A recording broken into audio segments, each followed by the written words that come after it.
necessita mais de ti.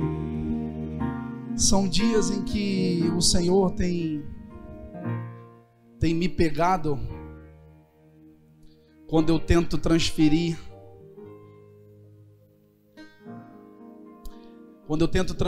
a minha mazela interior para o meu exterior, quando eu tento justificar para o Senhor algumas coisas no meu secreto. O Senhor tem me inquietado dizendo: filho, não fui eu que mudei, foi você que mudou. E esse é o problema na nossa caminhada. Quem cresce é nós, o Senhor não muda. E por que nós vamos lançando as cartas e terceirizando e encontrando os culpados? Porque encontrar culpados é mais fácil. É mais fácil. E o Senhor nesses dias me pegou no meu devocional e dizendo: filho, foi você que mudou. Domingo passado foi domingo de eleição. E saindo daqui, nós fomos para casa almoçar. E tinha um irmão lá em casa, a gente estava reunido lá. E esse irmão quis ir embora, eu fui levar o irmão no terminal. E levei ele no terminal, não ria de mim. Na volta do terminal eu não reparei o meu combustível, eu fiquei sem gasolina. E eu parei o carro, liguei para casa e alguns irmãos ainda estavam lá em casa, o Lucas e o Denis estavam lá em casa. Daí eu falei: vem me socorrer, porque eu fiquei sem combustível. E o pior não foi isso, eu sempre saio com meu celular e não saí com meu celular. Eu quero que você entenda, olha só. E não saí com meu celular. Eu parei o carro, fui até um orelhão mais próximo e liguei para casa. Se já era pobre ficar sem gasolina, imagine pobre ainda ligando do orelhão. E fui no orelhão e gastei um tempo indo até o orelhão, voltando. Daí eles chegaram, fomos no posto, pegamos gasolina, voltamos e botamos no carro. Quando eu estava colocando gasolina no carro, eu olhei para trás. O Lucas estava abraçado com um cara viciado na rua. E ele abraçou e começou a cantar uma música no ouvido do cara, e o cara chorando. O cara um dia foi um cantor cristão, e o Lucas cantou no ouvido dele a música de autoria dele. Sabe qual é o nosso problema? Que nós começamos a acreditar em coincidência. A nossa incredulidade nos levou a acreditar em coincidência. E nós paramos de acreditar em milagre. Se eu tivesse trazido o celular, eu tinha resolvido a questão um pouco antes. E se eu tivesse resolvido a questão um pouco antes, aquele moço não tinha passado lá naquele tempo específico. Quantos aqui entendem o cenário que eu criei? Então eu não trouxe o celular, liguei de um orelhão, porque o tempo dessa demora foi o tempo de bem na hora que eu estava virando a vasilha no carro, o rapaz passou. O Lucas abraçou ele e cantou a canção dele no ouvido dele. E ele começou a chorar no colo do Lucas. E isso tem acontecido durante o dia todo, durante toda a semana à nossa volta. Mas nós vivemos na era da informação. E nós começamos já a chamar algumas coisas de coincidência, quando na verdade o Senhor está nos cercando de milagres. E nós paramos de ver. Eu estava com um cenário perfeito para murmurar, dizendo assim: meu Deus, que cabeçudo que eu sou. Esqueceu o celular ainda, e murmurando, e murmurando, e murmurando. Eu não fiquei nem preocupado com o fato. Eu fiquei preocupado em ligar para casa e quem atendesse a minha esposa. Foi a minha maior preocupação, porque eu falei: quando ela atender, ela vai me dar uma. Queridos, a gente precisa voltar para o Senhor. Eu preciso voltar para o Senhor. E eu olho para trás e vejo: Senhor, aonde foi que se perdeu? E eu não falo isso, quem me conhece sabe, eu não falo isso com demagogia. Não quero arrancar de você qualquer emoção, mas eu quero voltar, sabe? Eu quero voltar àquela época que cada enxadada era 2 minhocas que vinha. Hoje em dia, para achar uma minhoquinha tem que cavar fundo. E às vezes quando acha, a minhoca já está morta. Antigamente cada enxadada era 2 minhocas que vinha. Porque a gente era facinho, né? E a gente foi crescendo. E a gente precisa voltar a quebrar o nosso vaso aos pés dele. Nossa vida está cercada de milagres e a gente que parou de ver. Em nome de Jesus. Abra sua Bíblia, por favor. Filipenses, capítulo 2, verso 5.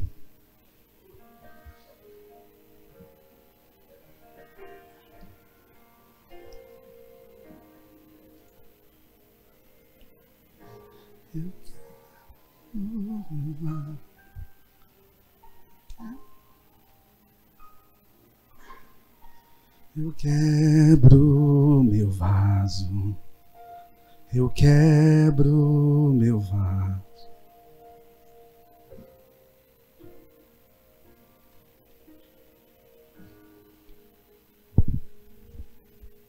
Deixa eu baixar.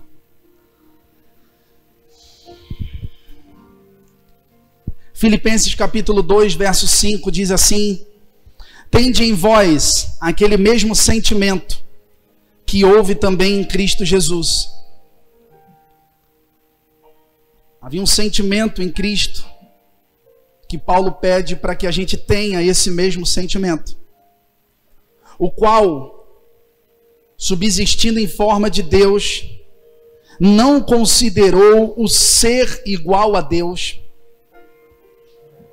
coisa a que se devia aferrar, mas esvaziou-se a si mesmo, tomando a forma de servo,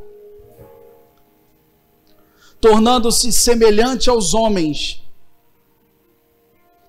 e achado na forma de homem, humilhou-se a si mesmo, tornando-se obediente até a morte, e morte de cruz. Pelo que também Deus o exaltou soberanamente, e lhe deu um nome que é sobre todo o nome. Pai, nós te apresentamos a tua palavra, te agradecemos pela nuvem da tua graça nesse lugar.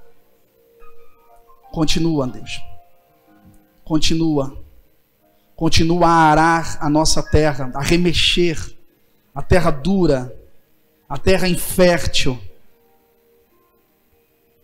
a terra já maltratada pelo tempo, pelas intempéries do clima, mas uma terra que só o Senhor pode plantar, só o Senhor pode regar, e só o Senhor pode fazer ao seu tempo dar fruto. Nós queremos declarar nesse lugar que ninguém é maior do que o Senhor. Nós queremos declarar nesse lugar que apagam-se todas as luzes que estão sobre os homens, e só o Senhor merece reinar. Fala ao nosso coração, fala ao meu coração. Quebra-nos por dentro, Pai. Derruba altares que nós mesmos erguemos com o passar da nossa caminhada. E mexe no nosso interior, para fazer com que a gente saia daqui um pouco melhor. Um pouco mais norteado, rumo ao alvo, ao prêmio da soberana vocação. Em nome de Jesus. Amém? A palavra do Senhor diz que no Senhor havia um sentimento. E esse sentimento, Paulo pede para que nós venhamos ter. E o texto começa falando de tende em vós aquele mesmo sentimento que houve em Cristo, mas também termina dizendo: Deus o exaltou soberanamente. Mas existe um intervalo nisso, pedindo a você copiar um modelo, tende em vós o mesmo sentimento, mas o texto termina dizendo: mas Deus o exaltou. E essa não é uma noite que eu vou dizer para você: irmão, você vai ser exaltado. Eis que a tua vitória está chegando e nessa semana o teu telefone vai tocar. Não é nada disso. Mas ele pede para a gente copiar um sentimento. E o fim disso é que o nome foi exaltado. Mas entre eu iniciar uma caminhada de copiar um modelo até chegar ao nome ser exaltado, existe um caminho. Existem algumas tarefas que ali ele deixou. E aí que entra a minha dificuldade, aí que entra a sua dificuldade, aí que entra as etapas dessa caminhada, até que a gente consiga ser exaltado em algumas situações que precisamos. Diz assim a palavra do Senhor: Versículo 7, mas esvaziou-se a si mesmo, tomando a forma de servo, tornando semelhante aos homens, e achado em forma de homem, humilhou-se a si mesmo, e foi obediente até a morte, e morte de cruz.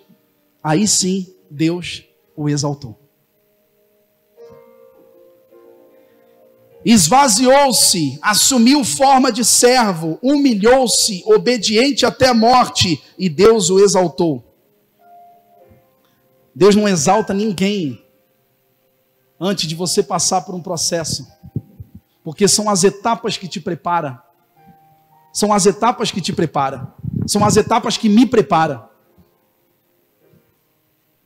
Por isso que nesse tempo, a grande questão não é você dizer que é cheio. Não me diga o quanto que você é cheio. E eu puxo isso para mim. Não me diga o quanto você é cheio. Me mostra o quanto você está vazio. Porque se você se esvaziar, Ele vai te encher. Pastor, estou cheio. Pastor, sou cheio.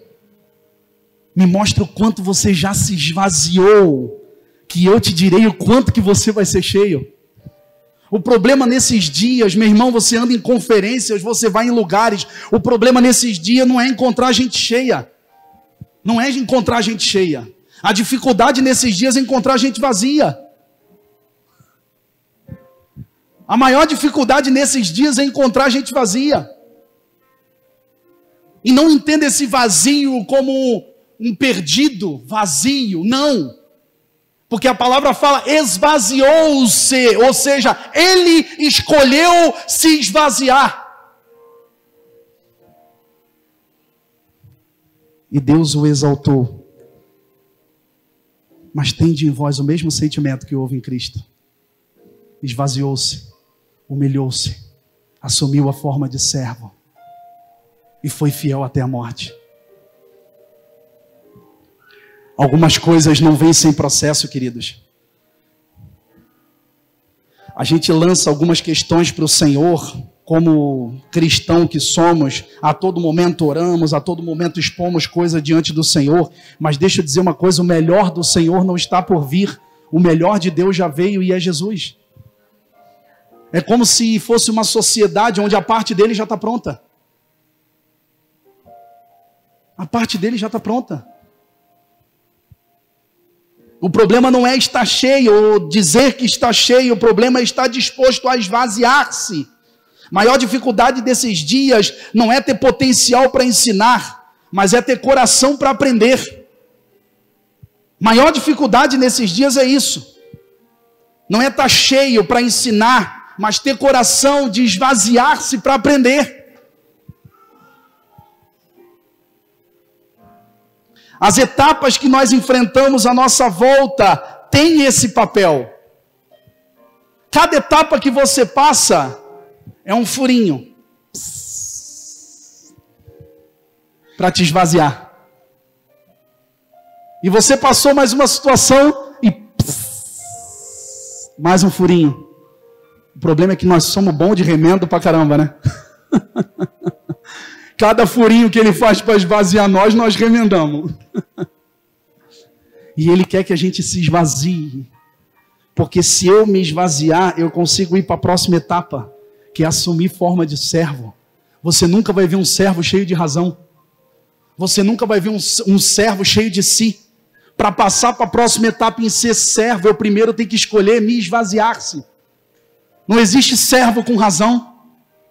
Então uma etapa está conectada na outra e nós temos que passar nos processos doloridos que são. Eu tenho que passar nos processos até Deus exaltar, meu irmão. A frase Deus vai te exaltar, Deus vai te dar vitória, ela vende. Ela é muito boa, ela vende fácil. Mas é essa a grande questão. A maior busca nesses dias tem sido as buscas por facilidade. As buscas por atalho.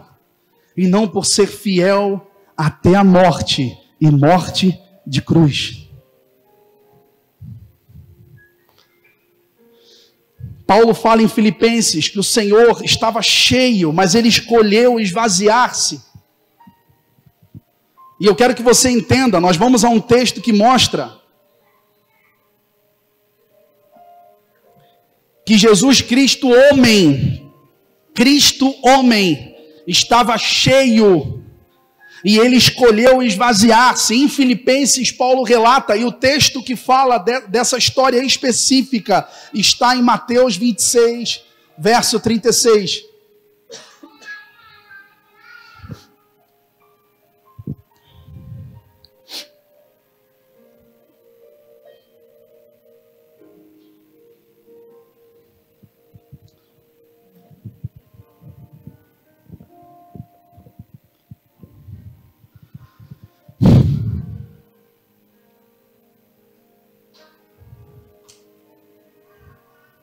Diz assim a palavra do Senhor: então foi Jesus com eles a um lugar chamado Getsêmani,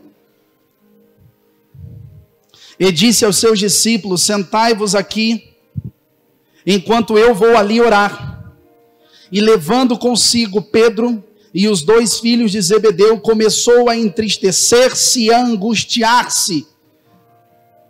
Então lhe disse: a minha alma está triste até a morte. Ficai aqui e vigiai comigo. Quando estamos cheios de nós, quando precisamos ser esvaziados pelo Senhor, ou escolher se esvaziar no Senhor, o que mais fala em nossa vida, o que mais fala em nosso corpo, é a nossa alma. O Senhor iniciaria ali um processo de esvaziar-se. E o texto inicia dizendo: começou a entristecer-se, a angustiar-se, e dizendo: a minha alma está triste até a morte. Ou seja, sentimentos que começaram a criar no Senhor uma alma cheia de tristeza de morte. Ficai aqui e vigiai comigo, ele disse para os discípulos. E adiantando-se um pouco, prostrou-se com o rosto em terra e orou, dizendo: meu Pai, se é possível, passa de mim esse cálice. Todavia não seja como eu quero, mas como tu queres. Voltando para os discípulos, achou-os dormindo de novo. E disse a Pedro: assim nem uma hora pudeste vigiar comigo? Vigiai e orai, para que não entreis em tentação. O espírito, na verdade, está pronto, mas a carne é fraca. Ele estava naquele processo de esvaziar-se, ele estava naquele processo de liberar a sua angústia, de liberar a sua tristeza de morte diante do Senhor no monte. E ele chegava para os seus discípulos e falava assim: cara, aguenta aqui um pouco que eu vou lá, porque vocês não têm noção que o espírito ele já está pronto, mas a minha carne está me puxando contra. E eu preciso entregar isso para o Senhor, eu preciso me esvaziar, e eu preciso que vocês fiquem aqui. E ele voltou de novo. 42, retirando-se mais uma vez, orou dizendo: Pai meu, se este cálice não pode passar sem que eu beba, faça-se a tua vontade. E voltando outra vez, achou-os dormindo, porque seus olhos estavam carregados. Deixando-os novamente, foi orar pela terceira vez, repetindo as mesmas palavras, repetindo de novo: Senhor. A carne dele estava quase querendo convencer o Senhor a mudar de ideia, né? Ele foi novamente e falou para o Senhor: Senhor, meu espírito está pronto, mas se o Senhor encontrar um estagiário aí para fazer o serviço, bota um estagiário, porque se eu puder correr, a carne dele gritando por isso. E mais uma vez ele voltou e os discípulos dormindo. Ele ficou nessa 3 vezes. Quantos aqui estão entendendo? Amém? Vamos continuar. Então voltou para os discípulos, dizendo: eis que é chegada a hora. Mas antes ele chegou para os discípulos e diz assim: ó, agora dormi e descansai, eis que é chegada a hora. E o Filho do Homem está sendo entregue na mão dos pecadores. Sabe o que eu aprendo desse texto? Eu quero que você entre nisso comigo. As 3 vezes que os discípulos estavam dormindo, ele relatava, cara, o espírito está pronto, mas a carne é fraca. E ele voltava lá e pedia, vigiai e orai. Vigiai e orai. E vigiai e orai. 3 vezes. Mas quando ele se posicionou, se decidiu, foi vazio da vontade dele, foi esvaziado do seu querer, da carne que queria correr daquele sacrifício, ele voltou para os seus discípulos e diz assim, ó, dormi e descansai. Sabe o que eu aprendo com isso? Quando você está cheio de si, a sua alma está triste até a morte, é o momento que você tem que estar com gente de propósito, vigiando e orando. Porque se você está cheio de si, você não vai estar pronto. Porque quem está pronto é o espírito e a carne é fraca. Mas quando você se esvazia de si, quando você se esvazia de si e assume a forma de servo, e o Senhor te enche de convicção, você vira para os caras e fala assim, agora pode descansar. Porque agora eu já estou cheio de convicção. Agora eu vou. Vou repetir. Quando a sua alma muito fala, quando você está triste até a morte, você precisa se conectar a pessoas de propósito, que ore junto com você, que vigie junto com você. Por quê? Porque é a hora que a sua carne mais vai falar. É a hora que a sua alma mais vai gritar. E você tem que estar atento e alerta. Mas quando você se decidir, o Senhor te esvaziar, e você criar convicção no propósito, daí pode descansar. Porque agora Ele assume. Sabe qual é o nosso problema? O problema é que nós temos vigiado, quando na verdade nós já deveríamos estar descansando. Se estamos com convicção no propósito, se eu já decidi que é por esse caminho, é hora de descansar e deixar o Senhor fazer. Enquanto não decidimos, nós temos que estar conectados com pessoas de propósito, pessoas que orem e vigiem junto conosco. Junto conosco. Para nos ajudar a matar a nossa alma. Que está gritando dentro de nós, tentando puxar a gente para o lado oposto do sacrifício. E você vê que quando ele volta decidido, eis que é chegada a hora. Dormir e descansai. Agora, queridos, vocês não podem fazer mais nada. Agora eu já me esvaziei e o Senhor já depositou em mim a convicção. Agora é com Ele. Agora é com o Senhor. Agora é com o Senhor. Agora pode dormir e descansar. Antes, eu queria que vocês me ajudassem, intercedendo e orando e ajudando, e a gente está junto. Mas agora eu já estou convicto. Agora, se vocês dormirem ou não, eu não vou parar mais. Então, pode dormir e descansar, porque agora é com o Senhor. Quantos aqui entenderam?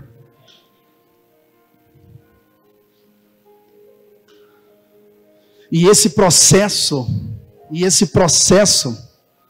é extremamente complicado. Esse processo de se esvaziar é extremamente complicado. Porque, como Paulo disse, é uma luta constante entre carne e espírito. É uma luta constante dentro de cada um de nós entre carne e espírito. É a luta de nós sairmos ativados no domingo e a nossa carne querer que a gente pare na segunda. Eu estava falando isso com um irmão na sexta-feira.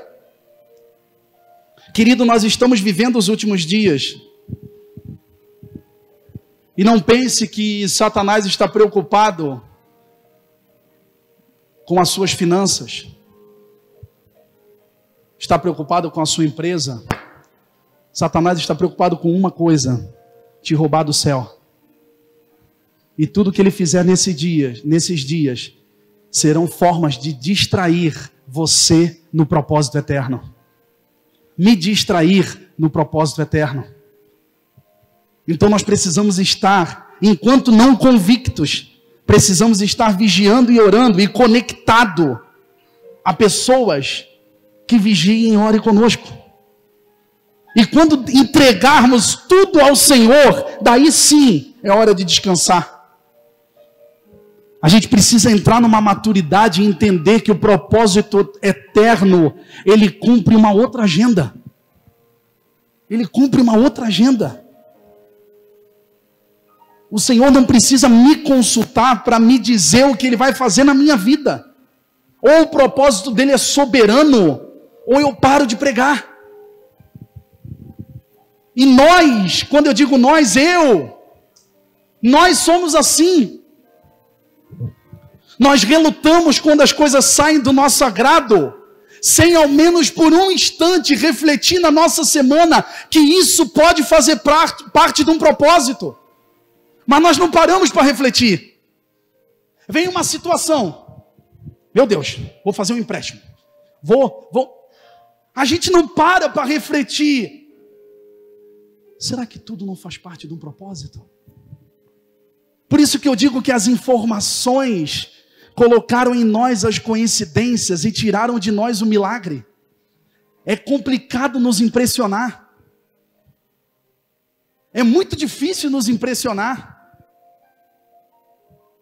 As situações à nossa volta nos distraiu a tal forma que as situações ocorrem e nós mesmos já resolvemos. Ó Senhor, já resolvi aqui, estou aliviando uma pauta no teu serviço aí. Querido, você pode ter resolvido e pode ter atrapalhado o que o Senhor está fazendo. Passamos semanas e semanas e talvez não consultamos uma vez. Senhor, isso faz parte do teu propósito. Eu quero me esvaziar da minha vontade, do meu querer e entrar naquilo que tu tens. João 11:1. Vamos ler uma historinha sobre a morte e ressurreição de Lázaro. E eu quero que você mergulhe nisso comigo, em nome de Jesus. Ora, estava enfermo um homem chamado Lázaro, de Betânia, aldeia de Maria e de sua irmã Marta. E Maria, cujo irmão Lázaro se achava, o quê? Enfermo. Era a mesma que ungiu o Senhor com bálsamo e lhe enxugou os pés com os seus cabelos. Mandaram, pois, as irmãs dizer a Jesus: Senhor, eis que está enfermo aquele que tu amas. Você que conhece a história de Marta, Maria, a história de Betânia, a história daquela família, Marta, Maria e Lázaro, você sabe que certa vez o Senhor falava as suas palavras na casa, e Maria estava sentada aos pés do Senhor, e Marta estava organizando a casa, e o Senhor disse para Marta: Marta, para um pouco, senta aqui, mulher. Está doida, está agoniada aí? Senta aqui, porque Maria escolheu a boa parte.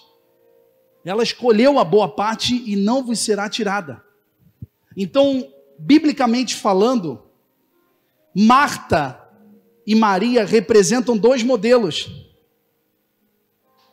Representa um modelo de intimidade com Maria e um modelo de serviço com Marta. As irmãs representam isso. Então você vê que Lázaro estava enfermo.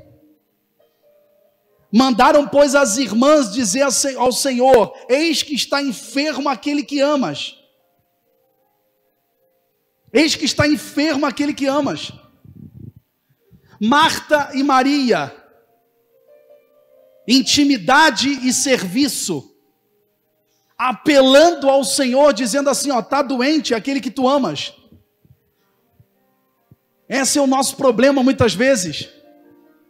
Por sermos conhecidos do Senhor, por termos intimidade com o Senhor, ou por termos serviço diante do Senhor, achamos que podemos mudar a agenda dele. Senhor, para tudo aí, que está doente é aquele que tu amas.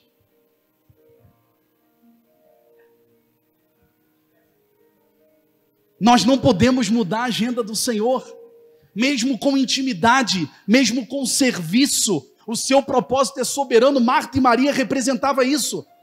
Senhor, meu irmão está doente, larga tudo aí, vem cá ajudar meu irmão. O movimento do Senhor, querida, é isso que nós precisamos entender nesses dias. O movimento do Senhor é por propósito e não pela minha necessidade.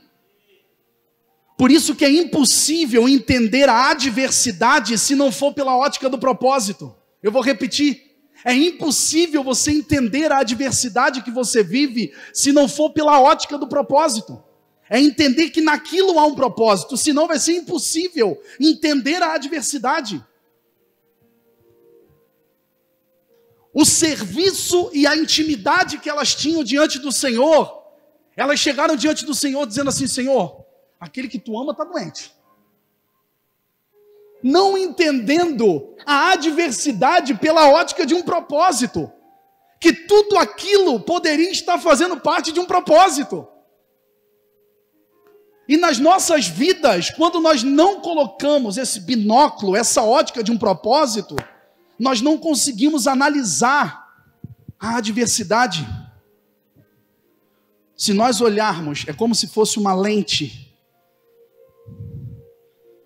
Vimos uma adversidade, propósito, necessidade.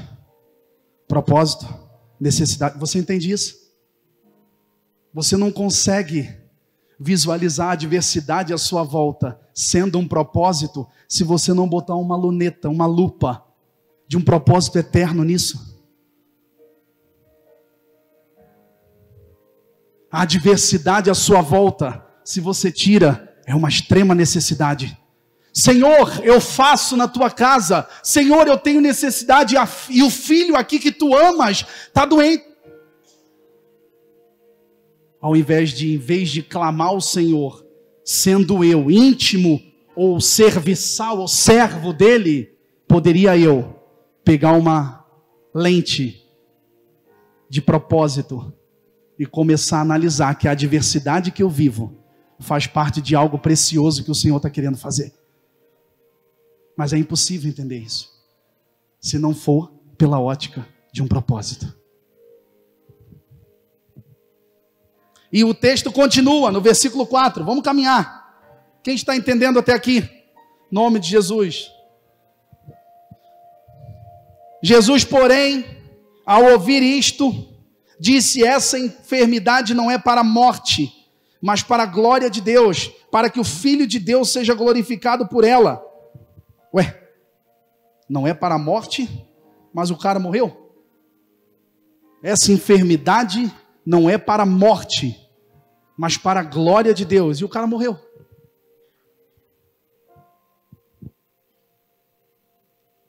Daí vai da ótica, né? Porque aonde eu vejo morto, o Senhor vê glória.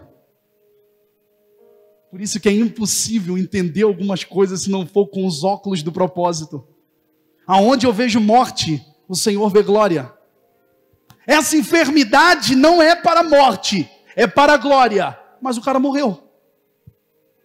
Por quê? Porque você está vendo morte, o Senhor está vendo glória.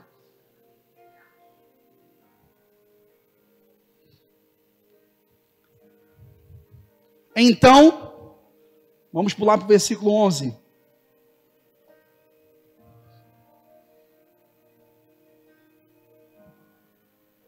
Perdão. Quero dar um exemplo dentro dessa ótica de que o Senhor vê e o que você vê.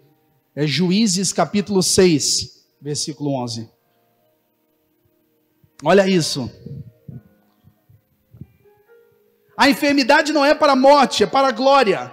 Mas o cara morreu. Onde eu vejo morte, o Senhor vê glória.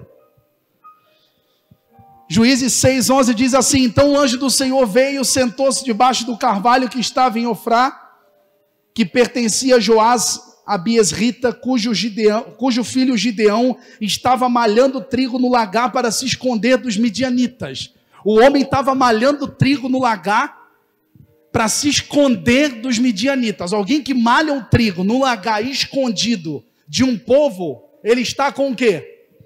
Com o quê? Com medo. Esse é o cenário que você está vendo. 12.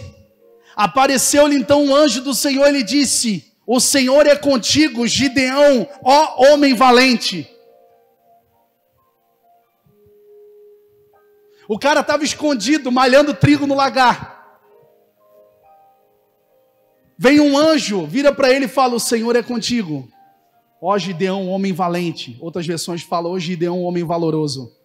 Um cara que está escondido, malhando trigo por medo. O Senhor olha para ele e fala: cara, Deus é contigo, homem valente. Sabe por quê?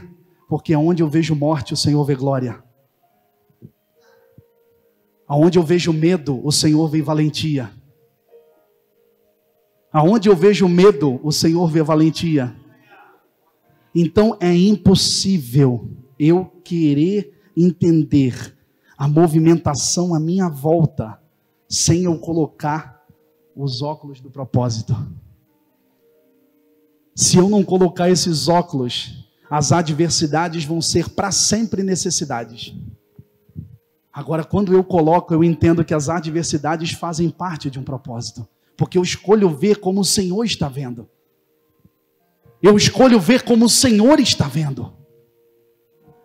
Fiquem tranquilas que essa doença não é para a morte, voltando ao texto original da nossa palavra, mas para que o Filho de Deus seja glorificado por ela. E continuando, João 11:5.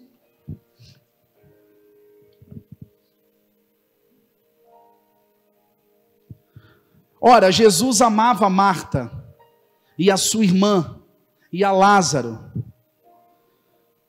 Quando, pois, ouviu que estava enfermo, ficou ainda mais 2 dias no lugar que se achava.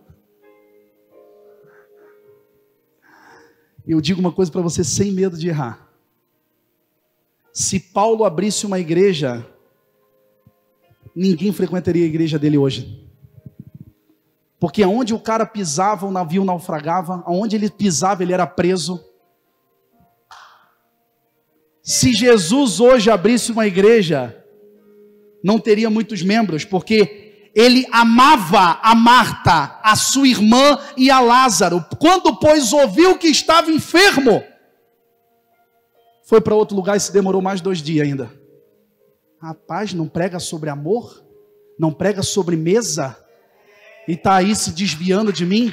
Muito provavelmente ninguém estaria na igreja dele também. Por quê? Porque a gente olha pela visão da necessidade e não olha pela ótica do propósito. Se a gente não botar a lupa do propósito, aquilo vai ser sempre uma necessidade, aquilo vai ser sempre uma adversidade. E o Senhor amava Lázaro, amava Marta, amava Maria. E ainda se demorou mais 2 dias em outro lugar. Vamos enrolar um pouquinho aqui. E você já vai entender. Olha só, Lucas capítulo 1, verso 5. Não é porque ele amava, enquanto você abre, não é porque ele amava que ele vai se mover pela necessidade. E na hora que nós fazemos a agenda para ele, não.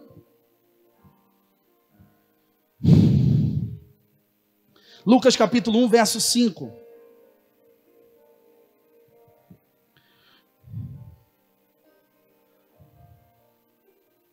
Houve nos dias do rei Herodes, rei da Judeia, um sacerdote chamado Zacarias, da turma de Abias, e sua mulher era descendente de Arão, e chamava-se Isabel. Ambos eram justos diante de Deus, andando irrepreensíveis, meu irmão.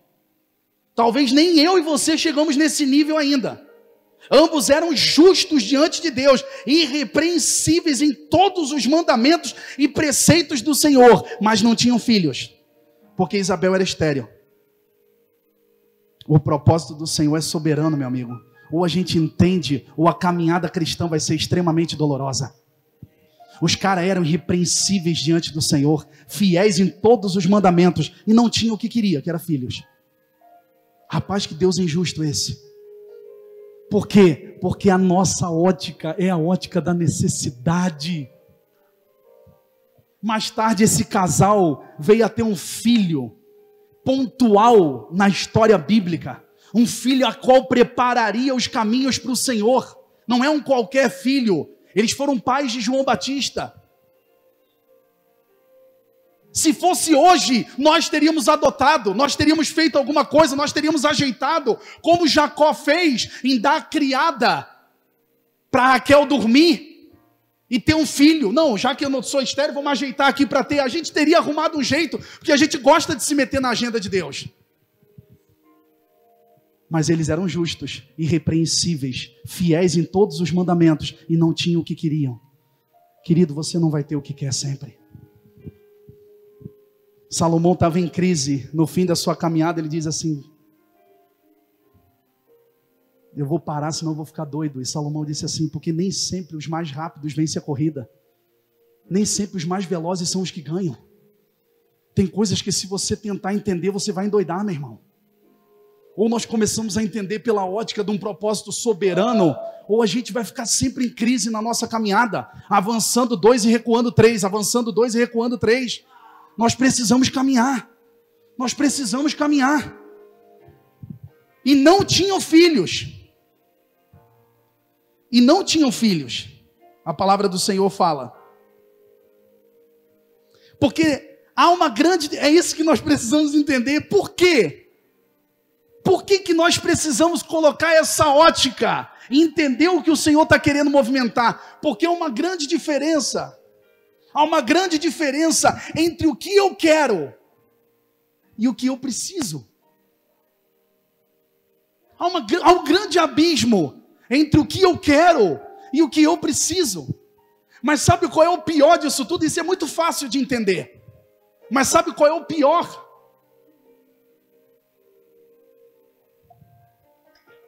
O pior é que existe uma área do meu cérebro, que é a área da satisfação, a área da saciedade, que no meu caso é uma área que demora para saciar. Você tem o que quer, e você tem o que precisa. Nem sempre o que você quer é o que você precisa, mas o seu cérebro só aponta satisfação quando você tem o que quer. Quantos pegaram isso? Você não se satisfaz psicologicamente. A sua alma não se satisfaz com o que você precisa. Ela só responde para você com uma satisfação quando você recebe o que quer. E nem sempre o que você quer é o que você precisa. Porque você entende de uma fatia, o Senhor entende do bolo todo, meu irmão.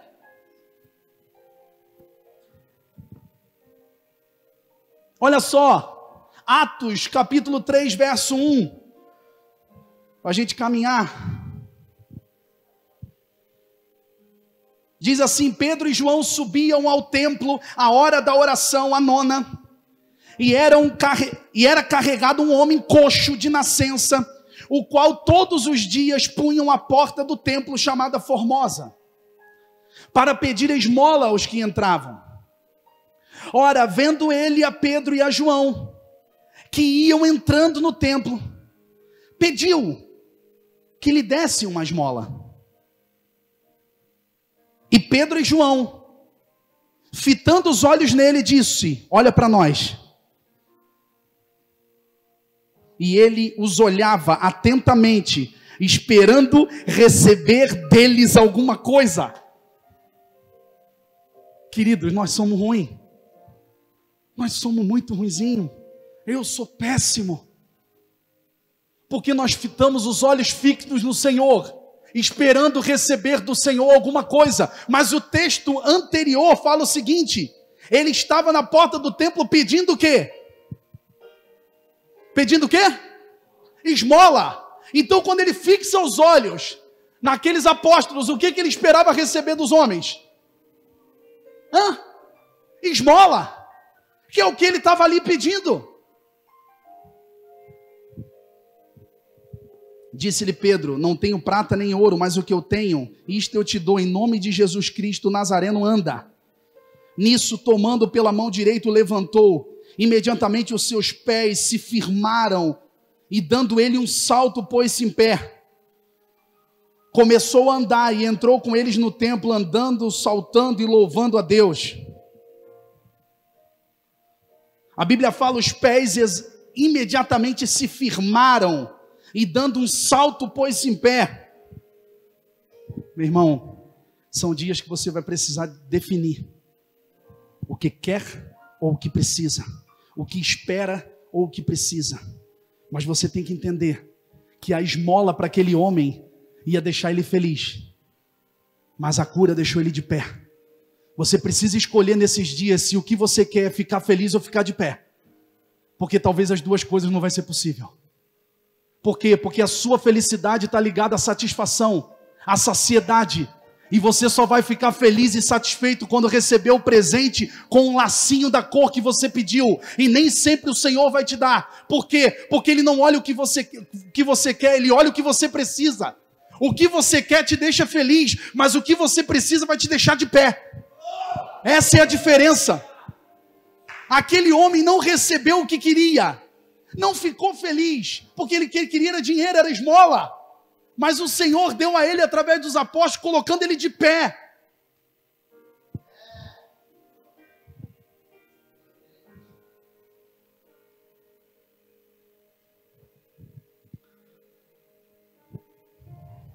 Paulo na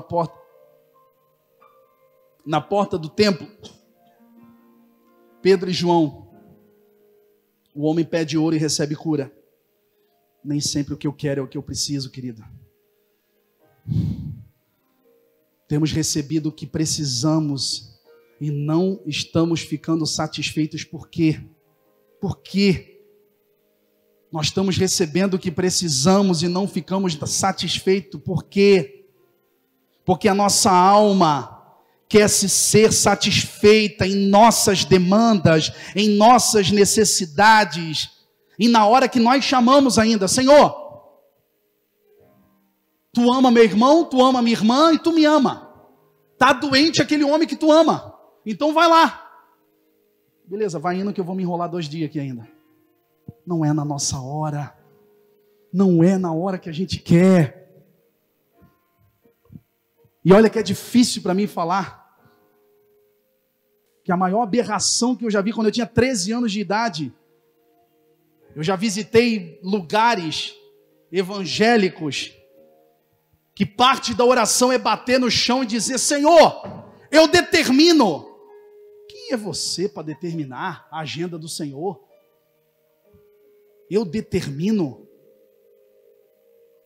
O Senhor com um sopro determina o teu velório hoje à noite. Nós precisamos entrar na agenda dele. Nós precisamos ficar satisfeito com aquilo que ele dá e não com aquilo que a gente quer. Nem sempre o que a gente quer é o que a gente precisa. Talvez queremos o ouro e a prata e o que ele quer para nós é o levanta e anda.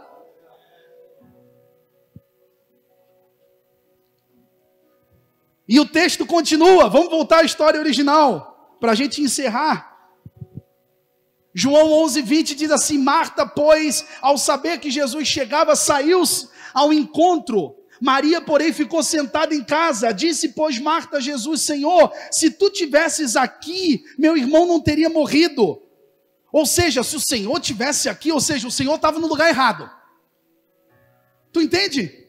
Senhor, se tu tivesses aqui, meu irmão não teria morrido. Quantas vezes nós caminhamos de forma destrutiva dessa forma? Ai, se eu não tivesse passado pela igreja tal. Ai, se eu não tivesse casado com esse homem aqui, ó, essa mala.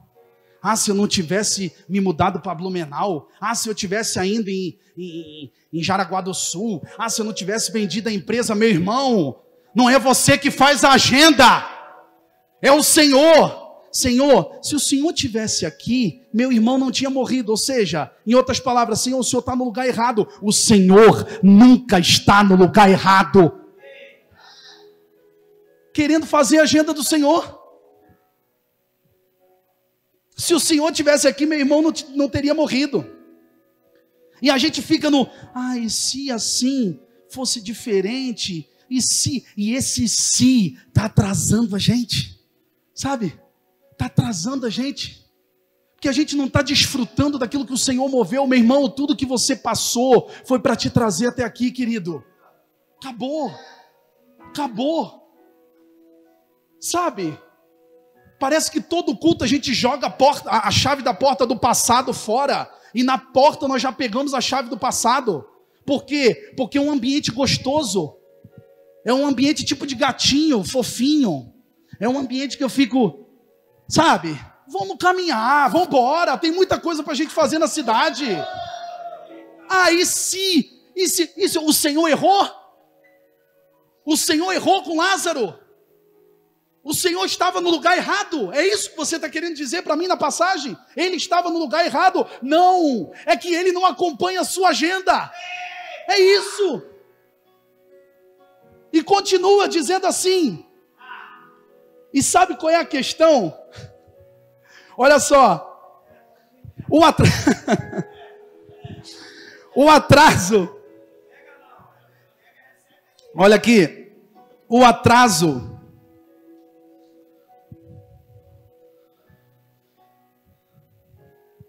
Sabe por que ele se atrasa? E nós estamos reclamando do atraso, querendo fazer a agenda dele? A Bíblia fala que Lázaro estava enfermo. E ele se demorou mais um pouco para Lázaro morrer. Sabe por quê? Porque doente não ouve a voz dele, querido. Quem só ouve a voz dele é morto. Quem ouve a voz dele é morto. Sabe por que ele está demorando? Porque ele está esperando você morrer. Sabe por que ele está demorando? Porque ele está esperando a sua alma morrer. Porque quando você morrer, ele vai falar, vem para fora, e você vai ouvir ele. Enquanto está enfermo, você não ouve. Então, enquanto você escolher ficar nesse ambiente de dodói, de doente, ele vai demorar. Por quê? Porque ele demora para você morrer. É assim que funciona. Ele demora. Não porque ele não conhece o propósito, ele está enrolando, ele demora para a gente morrer. Porque só morto ouve a voz do mestre. Só morto ouve a voz do mestre, cara. E se a gente não entender isso, essa demora não vai ser de 2 dias, vai ser de 2 anos, de 20 anos, de 15 anos. E ele só vai vir quando eu já cheirar mal. Ele só vai vir quando cheirar mal, porque a Bíblia fala que depois de 4 dias, Lázaro já cheirava mal. E sabe por quê? Que ele foi só depois de 4 dias? Porque isso era em Betânia. Isso era em Betânia, pastor. E em Betânia não adiantava só curar uma gripe. Em Betânia tinha que ser um milagre. Sabe por quê? Porque Betânia representava o lugar da intimidade. O Senhor tinha intimidade. O Senhor mostrava em Betânia a nudez dele. Escute isso. Por que foi esperado 4 dias para ele ir lá? Para cheirar mal. Por quê? Porque não é qualquer coisa que impressionava Betânia. Não adiantava ele curar uma gripe em Betânia. Ele precisava fazer um grande milagre em Betânia. Por quê? Porque a Bíblia fala que em Betânia ele comia com Lázaro. Ele comia com Marta. Em Betânia ele era o Jesus homem. E conforme quanto maior a intimidade, maior a dificuldade de impressionar.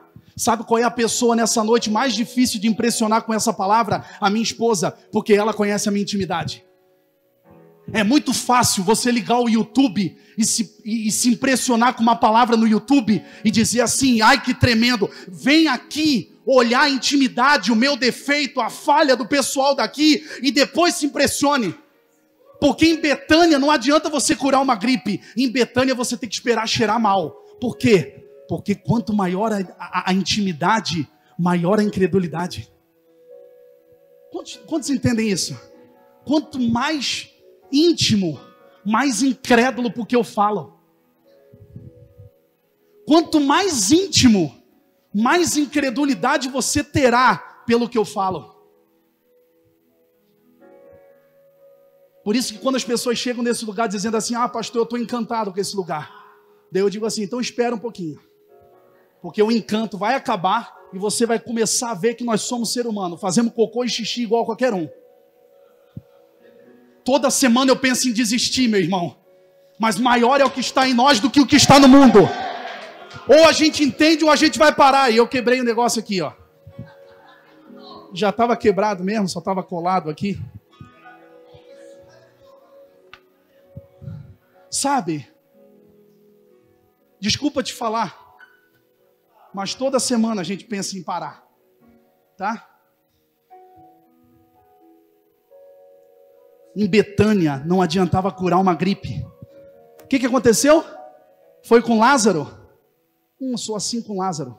Então eu tenho que me enrolar aqui mais um pouco, porque eu sei que aquela terra lá é difícil de impressionar. Aquela terra lá vai ter que ser algo pesado. Conforme você vai criando intimidade, mais difícil é de impressionar. A Bíblia fala em Provérbios 27, 7, diz assim: o que está farto despreza o favo de mel, mas por faminto até o amargo é doce.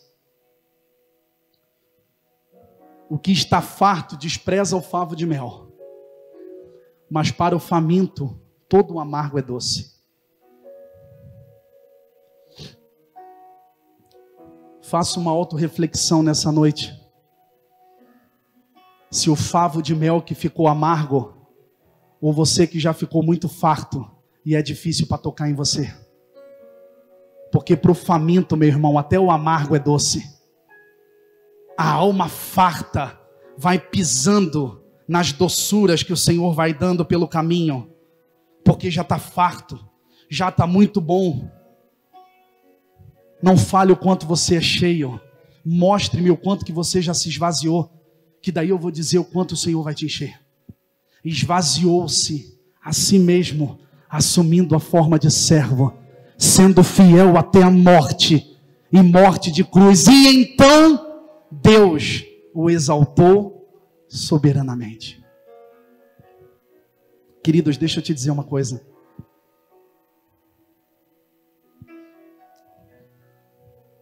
Sabe quanto tempo ainda vai demorar? Só o tempo até ele matar você. Por quê? Porque quem está com a alma doente, meu irmão, não ouve mais ninguém. Quem está doente não ouve o mestre. Então ele demora para quê? Para judiar, para passar a cana na moenda mais um pouquinho. Para quê? Para matar. Por quê? Porque quando você morrer para você, você vai começar a escutar o mestre e ele vai dizer: vem para fora, sai desse lugar. Vem para fora, sai desse lugar.